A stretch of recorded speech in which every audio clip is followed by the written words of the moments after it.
l'histoire avec un grand H, celle qu'on lit dans les livres, et ben on a l'impression qu'elle prend comme ça son H pour tailler le passé en deux parts égales, sur une ligne bien nette avec le blanc d'un côté et le noir de l'autre. Et celui qui restitue en quelque sorte ces différents laboratoires de l'histoire. C'est-à-dire qu'il y a 36 définitions de l'histoire pour les 36 historiens, plus de 36 historiens. Toute une histoire qu'on peut raconter. Donc il y a tellement de manières de s'emparer de l'histoire. Est-ce que vous vous êtes déjà demandé quel était le rôle d'un historien ? Comment écrivait-il l'histoire ? Pourquoi des événements font-ils date aux dépens d'autres ? Et surtout, est-ce que l'historien est neutre dans ses recherches ? Toutes ces questions, c'est ce qu'on appelle l'historiographie, l'histoire de l'histoire. Je m'appelle Yasmine, je suis étudiante en histoire et je me suis dit, et si j'en faisais pas un podcast, histoire d'en parler ? Bonjour ou bonsoir chers auditeurs, chères auditrices.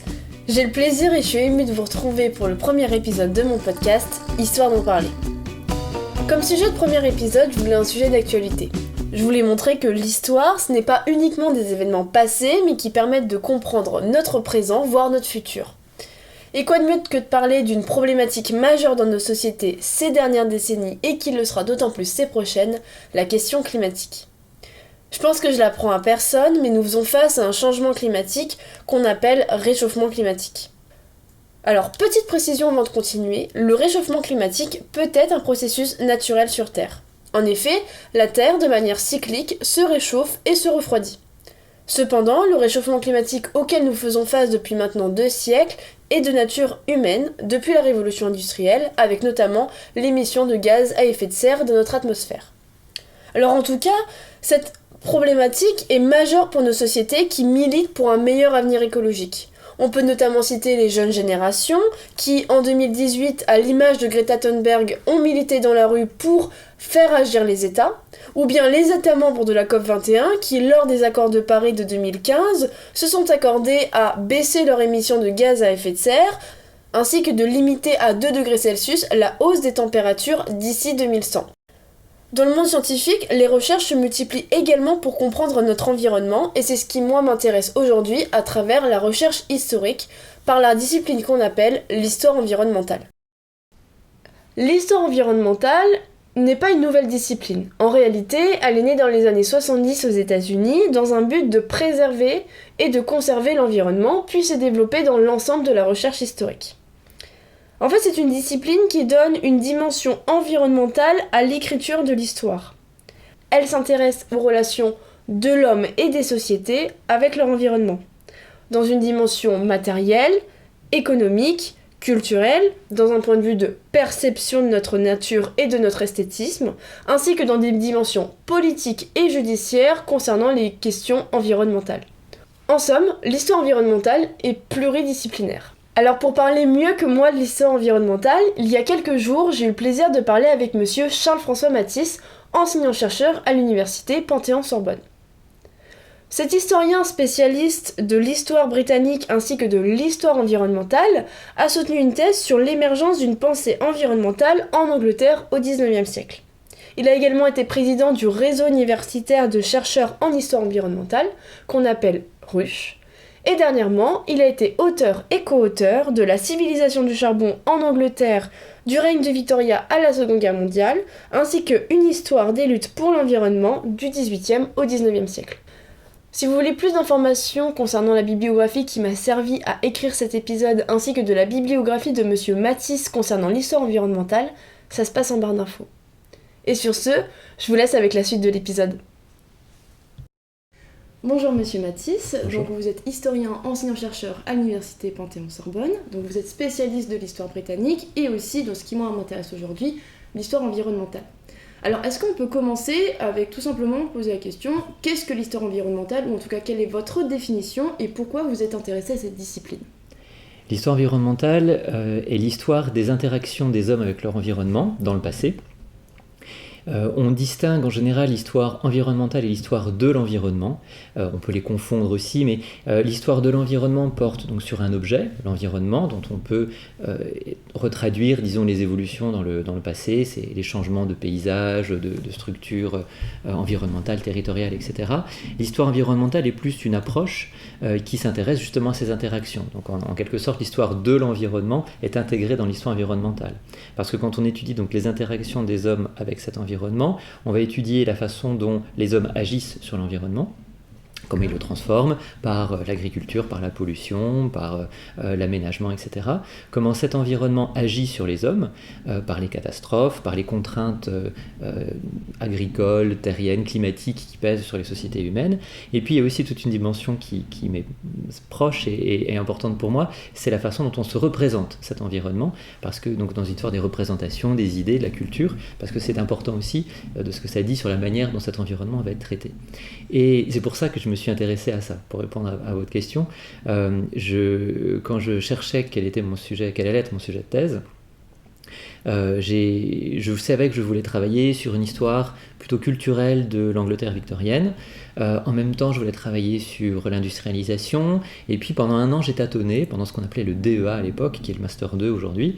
Donc j'ai fait beaucoup de lectures, j'ai fait beaucoup de recherches, et par un intérêt personnel aussi aux questions écologiques, j'ai fini par me rendre compte qu'il y avait peu de choses qui avaient été faites sur la façon dont on avait pensé en fait l'environnement en Angleterre au XIXe siècle, et quel était le substrat idéologique en fait aux premiers combats environnementaux. Et c'est comme ça en fait, en étudiant les conséquences au départ de ce que je pensais être l'industrialisation, et finalement qui était tout autant l'urbanisation que l'industrialisation sur l'environnement, que j'ai été amené à faire ma thèse et puis ensuite à m'inscrire en histoire environnementale. D'accord. Donc oui, voilà, souvent c'est ce qu'on se dit, est-ce que l'environnement est un mode d'étude ou bien un objet d'étude? Mais donc là, comme vous l'avez dit, vous avez fait une approche culturelle. Mais donc l'histoire environnementale, en fait, c'est un tout. C'est une histoire culturelle, c'est une histoire des pensées, mais c'est aussi avant tout l'histoire de l'environnement. Et donc moi, je me posais la question, l'histoire de l'environnement, donc l'étude de la nature, la place des sciences, et donc quelle place, nous, en tant qu'historiens, on met à la science dans cette démarche d'histoire environnementale, et est-ce que c'est pas un risque, nous éloigner de cette démarche historique qu'on doit avoir ? Alors non, je ne pense pas qu'il y ait un risque dans la mesure où on s'affirme comme historien et on travaille comme tout historien sur des archives, sur des sources diverses, et qu'on a la méthodologie en fait de l'historien. Donc il n'y a pas de risque. En revanche, c'est clair que l'histoire environnementale, plus que d'autres histoires, amène à intégrer des résultats de sciences dures, comme on dit, ou des démarches de scientifiques. Alors moi, je ne le fais pas beaucoup parce que j'ai une approche d'histoire culturelle et sociale de l'environnement, donc ça s'y prête moins. Mais il est clair que, par exemple, lorsqu'on veut reconstruire un environnement du passé, on fait appel par exemple à des paléo-environnementalistes qui vont creuser des carottes dans le sol et établir à partir des pollens qu'on peut trouver dans les différentes strates quel type de nature et de paysage il y avait, quel type d'arbres ou de cultures, s'il y avait des cultures ou non, et puis comment ces paysages ont évolué. Ça, c'est un exemple parmi d'autres de l'apport des sciences dures. Quand on fait l'histoire des pollutions par exemple, on a aussi besoin de savoir combien de temps par exemple peut rester le mercure ou de l'arsenic ou des métaux lourds peuvent rester dans le sol avant de disparaître, quels effets ils ont sur la santé, etc. Donc c'est plus une coopération qui pose pas beaucoup de risques, mais qui enrichit au contraire beaucoup cette histoire. D'accord, donc en faisant une histoire environnementale, l'historien donc s'associe avec des scientifiques qui lui permet d'avoir des apports dans le domaine, en tout cas dans son étude de recherche. Donc outre que la question des sciences dans l'histoire environnementale, il y a aussi cette question de chronologie. Quelle chronologie on doit adapter? Est-ce que l'historien fait une chronologie selon un processus naturel sur Terre, ou bien est-ce qu'on étudie, comme il le faut avec l'histoire, l'homme, et on essaye d'associer cette histoire sociale avec l'environnement et les sociétés passées? Très clairement, si on veut faire de l'histoire, il faut que l'homme soit là. Oui. C'est-à-dire que une histoire qui exclurait totalement l'homme, ce n'est plus de l'histoire. C'est l'histoire naturelle, c'est de la biologie, c'est ce que vous voulez, mais c'est plus proprement parler de l'histoire. Alors c'est vrai que l'histoire environnementale décentre un petit peu le regard. On peut faire de l'histoire environnementale qui porte sur un fleuve, sur des animaux, sur éventuellement des plantes, mais il importe à mon sens, pour que ça reste de l'histoire, qu'il y ait une interaction avec les sociétés humaines à un moment ou à un autre. D'accord. Alors, en termes de chronologie, donc l'histoire environnementale peut porter sur n'importe quelle période, bien sûr, du moment qu'il y a eu, encore une fois, des sociétés humaines. Certains, et à juste titre, ont suggéré qu'évidemment, en revanche, elle modifiait nos grands découpages chronologiques. C'est-à-dire que est-ce que c'est encore pertinent d'étudier une histoire environnementale contemporaine, donc qui commencerait en 1789, et qui s'opposerait à une histoire environnementale moderne, qui commencerait en 1492 et s'arrêterait en 1789. Bon. Alors, c'est vrai qu'il faut questionner, bien sûr, ces découpages, parce que des découpages politiques n'ont pas forcément autant de pertinence en matière d'histoire environnementale, parce que les phénomènes peuvent évidemment chevaucher ces césures. Il se trouve, ceci dit, que je trouve que globalement, certaines coupures qu'on a acceptées, pour l'instant en France en tout cas, fonctionnent plutôt bien. La fin du XVIIIe siècle, si on la considère comme le moment d'une industrialisation, plus que d'une révolution industrielle, et de l'entrée dans l'Anthropocène, je crois qu'on en parlera tout à l'heure, oui. est finalement une césure qui marche pas mal. De la même manière, la découverte, entre guillemets, de l'Amérique par Christophe Colomb, avec tous les effets qu'elle a sur les échanges de plantes, de microbes, d'animaux qu'elle entraîne, finalement est aussi un moment important en termes de mondialisation, d'uniformisation des écosystèmes, etc. Donc, alors, c'est pas du tout, encore une fois, des césures qui sont indispensables, et on peut, encore une fois, les questionner, mais c'est vrai que l'histoire environnementale amène, en tout cas, ces interrogations. Et donc, vous parliez de la révolution industrielle. C'est vrai que l'histoire environnementale, beaucoup de travaux se basent sur le 19e siècle avec la révolution industrielle. Bon, pour cause certaine, c'est que la révolution industrielle est le commencement du réchauffement climatique auquel on fait face au 21e siècle encore. Est-ce que vous pouvez me définir cette révolution industrielle et l'apport qu'on peut avoir avec l'histoire environnementale, notamment en Europe ? Ça, c'est une question vaste. Oui. Alors, donc là, je vais vous parler en tant qu'historien de l'environnement qui s'intéresse à l'énergie spécifiquement. Exactement. C'est-à-dire que voilà, j'ai quand même aussi une spécialité qui va m'amener à répondre d'une certaine manière. La révolution industrielle, ou en tout cas l'industrialisation à partir de la fin du XVIIIe siècle, est le moment où on va avoir recours de plus en plus massivement à des énergies fossiles, en l'occurrence le charbon, puis se rajoutera le pétrole et puis se rajoutera le gaz aussi, où donc le régime énergétique des sociétés occidentales est bouleversé. Alors, pas immédiatement, ça prend quelques décennies, mais très clairement, on entre dans une nouvelle ère, qui est celle de l'énergie abondante, mais avec des conséquences aussi délétères sur l'environnement. Alors, il faut quand même garder en tête que cette abondance a eu des effets positifs. On insiste que sur les effets négatifs, et à juste titre, vu la situation catastrophique de l'environnement aujourd'hui, mais au départ, quand même, cette société d'abondance a permis une abondance matérielle, a permis des progrès scientifiques, techniques, etc., qu'il ne faut pas négliger. Mais bien entendu, elle s'accompagne donc de ces rejets de CO2 qui abîment le climat, abîment l'environnement, et par ce que j'appelle un sentiment, un imaginaire de la puissance qui amène les sociétés occidentales en fait à vouloir contrôler absolument leur environnement, à vouloir s'en détacher et à croire qu'aucune contrainte finalement n'est acceptable et n'est possible, dans lequel on baigne encore aujourd'hui, un tout petit peu moins maintenant qu'on nous appelle à la sobriété énergétique, il serait temps, mais c'est cet imaginaire de la puissance, je crois, alors là c'est l'historien aussi des représentations qui vous parle, vous voyez, j'essaie toujours de mêler un peu les deux, qui à mon avis a considérablement structuré en fait les pensées de nos sociétés depuis 2 siècles, et dont il est très difficile de se départir aujourd'hui, et qui pose justement des problèmes en termes de transition énergétique et encore une fois de recul en quelque sorte par rapport à cette débauche maintenant d'énergie qui abîme l'environnement. D'accord. En tout cas, vous parlez de l'énergie fossile. Un ouvrage qui a fait parler de lui quand il est sorti en 2007, c'est Le chaud du feu d'Alain Gras.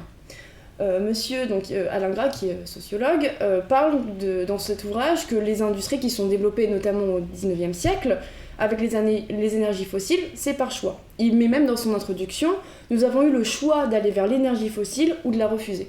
Est-ce que vous pouvez parler de ça et donc quelle autre énergie on aurait pu choisir dès le 19e siècle qu'on n'a pas fait ?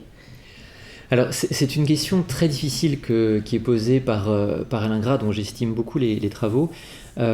Il a l'immense mérite de montrer, et c'est ce que montrent aussi maintenant beaucoup d'historiens, d'ailleurs à sa suite, notamment François Jarich, qui a travaillé avec Alain Gras, que le recours à l'énergie fossile et la trajectoire énergétique qu'on connaît encore aujourd'hui n'avaient rien d'évident et n'avaient rien de fatal. Et pendant longtemps, on a voulu mettre en avant que la puissance apportée par le charbon, puis la facilité apportée par le pétrole, etc., ont rendu le passage de l'un à l'autre en quelque sorte inévitable. Et très clairement, ce n'est pas le cas. Alors, de là à dire que l'histoire aurait pu être complètement différente et que c'est un choix conscient qui a été fait, c'est un pas que je ne franchirais pas forcément. Ce choix du feu, c'est un très beau titre d'ailleurs que j'aime beaucoup, a été fait donc par des industriels, motivé pas toujours d'ailleurs par des raisons proprement de rationalité économique, mais comme l'a montré un historien dont évidemment, oui, Thomas, excusez-moi, son nom m'échappe sur le moment, mais Andreas Malm, voilà.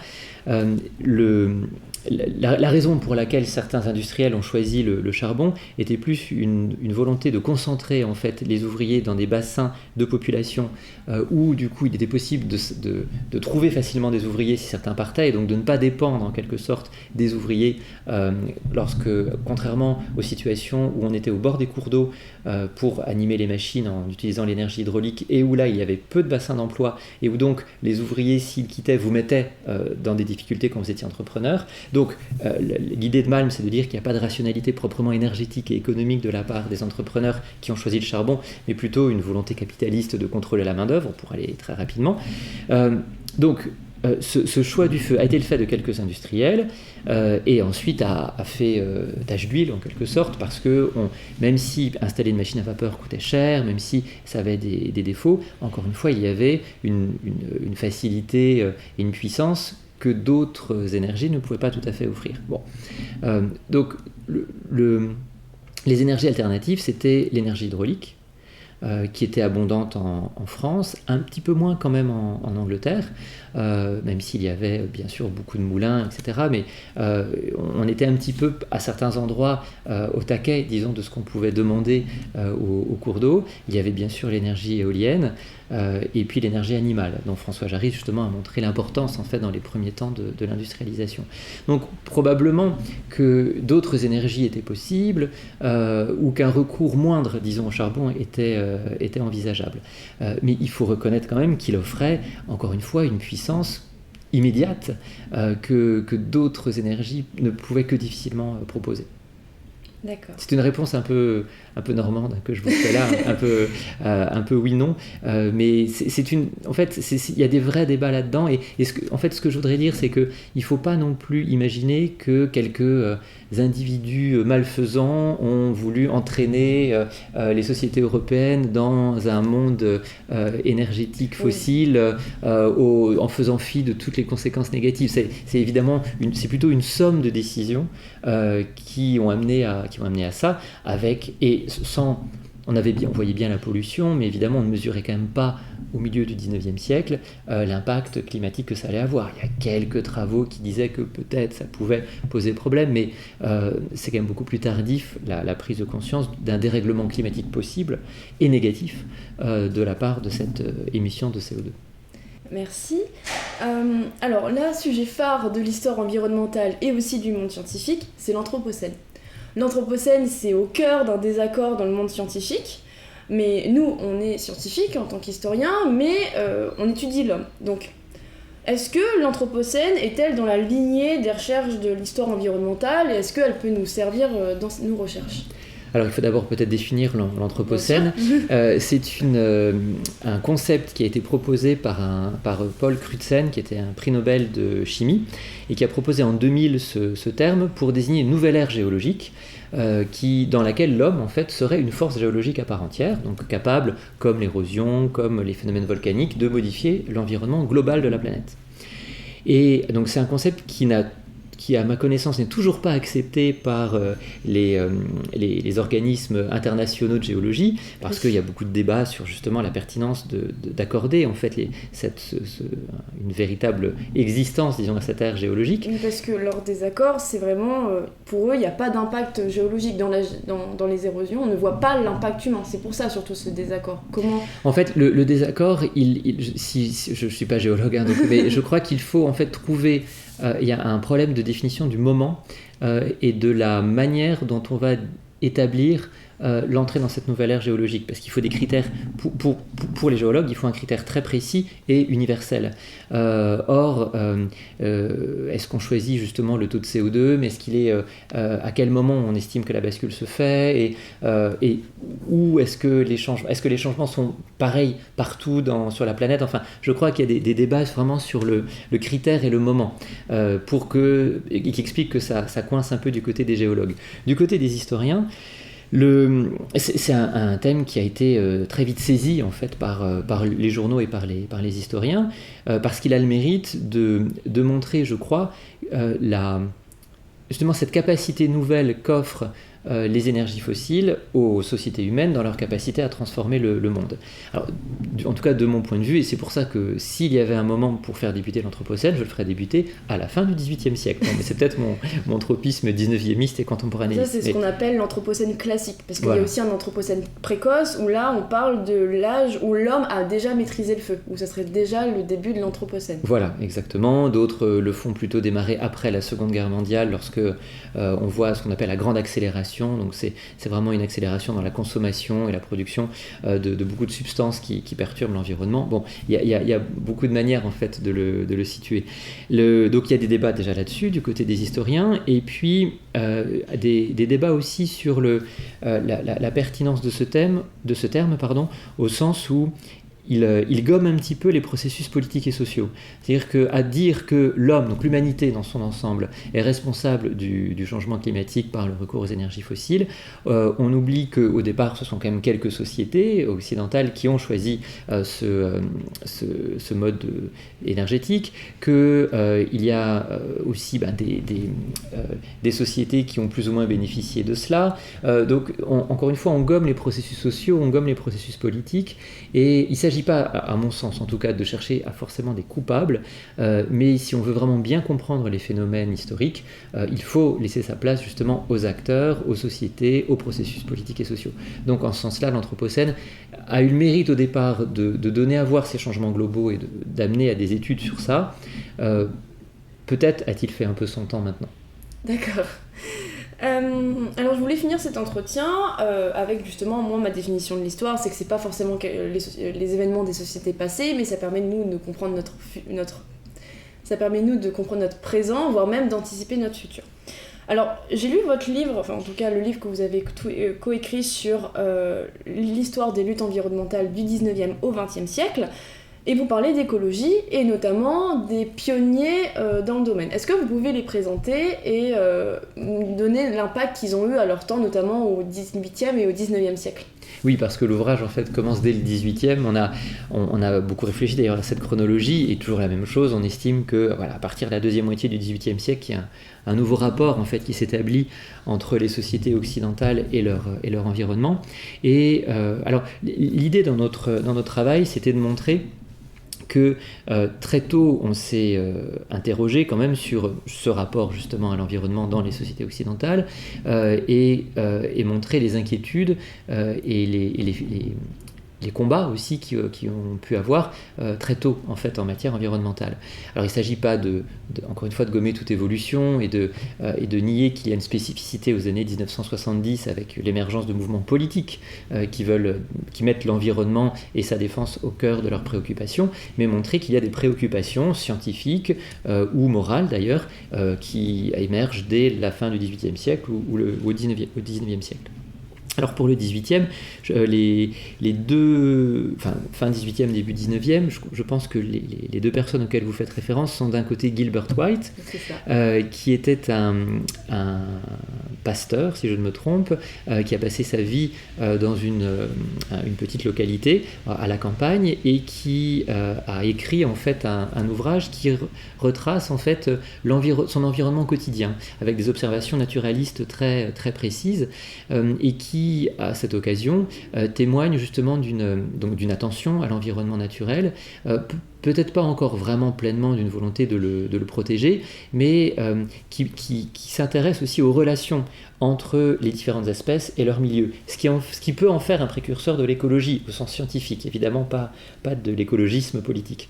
Donc c'est en ça qui nous a intéressés, c'est que voilà, déjà on avait cette idée d'interaction en fait entre les différentes espèces qui peut amener ensuite à penser bien sûr la globalité des écosystèmes, même si le mot bien sûr n'apparaît qu'un siècle plus tard. Le deuxième c'est Alexander von Humboldt, un savant allemand, l'un des très très grands savants allemands de la toute fin du XVIIIe, début du XIXe, qui a fait un voyage avec Bonpland, un Français, en Amérique latine, à la toute fin du XVIIIe, début du XIXe, un voyage qui les a amenés, là encore, à faire des découvertes géologiques, naturalistes, zoologiques, etc., et qui ont amené Humboldt à réfléchir à la localisation en fait des plantes en fonction des altitudes et des milieux dans lesquels elles poussent. Et ce qui était encore une fois une nouveauté, parce que là encore il pensait les interactions entre un milieu, un climat, une altitude et un type de végétation. Et en ce sens-là, là encore, il ouvre la voie, disons, à toute une série de réflexions sur les interactions entre espèces et milieux. Donc, en ce sens-là, voilà, ils ouvrent la voie à la naissance de l'écologie, qui se structure comme science plutôt à la fin du XIXe siècle. Et si je réponds aussi à votre question sur la façon dont l'histoire peut agir sur le présent, là encore, ça n'a rien d'évident. C'est-à-dire que je défends une histoire qui puisse être inutile, parce qu'il me semble qu'on n'a pas à n'étudier que des choses qui peuvent être utiles pour le présent, de la même manière qu'il faut des recherches en sciences fondamentales dont on ne voit pas l'utilité immédiate, et c'est une utilité qui peut se révéler des décennies après. En revanche, il me semble évident malgré tout que certaines histoires peuvent éclairer le présent, et quand elles le peuvent, doivent en fait être utilisées pour cela. Et c'est très clairement le cas de l'histoire environnementale. Et ne nous leurrons pas, si l'histoire environnementale est née dans les années 1970, c'est parce que c'est le moment où émergent justement des préoccupations écologistes, et que certains historiens, les premiers historiens de l'environnement d'ailleurs, étaient des militants qui voulaient utiliser cette histoire pour défendre un certain nombre de positions. Donc, l'histoire environnementale naît en fait avec une volonté d'être utile pour le présent, et elle éclaire bien des choses.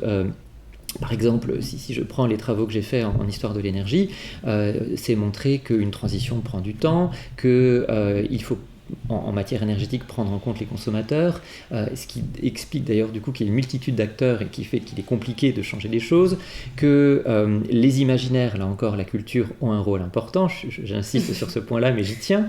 D'autres historiens ont voulu critiquer la notion de transition, bon ça je suis pas tout à fait d'accord, mais c'est intéressant quand même de réfléchir à ce qu'on peut mettre derrière. En matière d'autres historiens encore comme Christophe Bonneuil par exemple ont souligné les actions de sociétés pétrolières qui ont été au courant dès les années 1970-80 des effets du réchauffement climatique, enfin plutôt de l'émission de gaz à effet de serre sur le réchauffement climatique, et pour certaines ont financé le doute en quelque sorte pour ralentir la mise en place de politiques de prévention. Donc il y a énormément de choses en fait qui peuvent apporter notre réflexion sur le présent, et dont on espère évidemment toujours que les politiques les prendront en considération. Eh bien merci. Merci d'avoir été là pour le premier épisode du podcast en tout cas. J'espère que les auditeurs et auditrices en auront appris beaucoup sur l'histoire environnementale.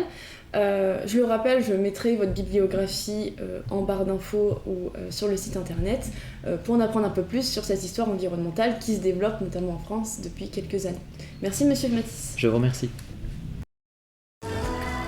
Et voilà, c'est ce qui conclut le premier épisode sur l'histoire environnementale. J'espère que cet épisode vous aura plu, que vous en aurez appris des choses et surtout qu'il aura titillé votre esprit. Si vous avez la moindre question concernant l'histoire environnementale, n'hésitez pas à laisser un commentaire, que ce soit sur YouTube ou Instagram. Et moi je vous dis à très bientôt pour un nouvel épisode d'Histoire d'en parler.